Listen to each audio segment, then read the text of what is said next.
పరిసరాల పరిశుభ్రత కొరకు ప్రతిరోజు కొంత సమయం కేటాయిస్తానని నా వంతు కృషిగా స్వచ్ఛత కార్యక్రమాల కొరకు శ్రమదానం చేసి పరిశుభ్ర తెలంగాణ సాధించే సంకల్పానికి కట్టుబడి ఉంటానని ఈరోజు పరిశుభ్రత గురించి నేను వేసిన ఈ ముందడుగు తెలంగాణ రాష్ట్రాన్ని శుభ్రపరచడంలో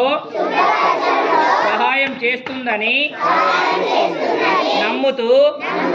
ఈ రోజు నుండి నా తోటి వారికి కూడా ప్రకృతి పచ్చదనం హరిత తెలంగాణపై అవగాహన కల్పించే దిశగా ప్రయత్నిస్తానని మన తెలంగాణను స్వచ్ఛ తెలంగాణగా తీర్చిదిద్దేటట్లు నా వంతు కృషి చేస్తానని ప్రమాణం చేస్తున్నాను.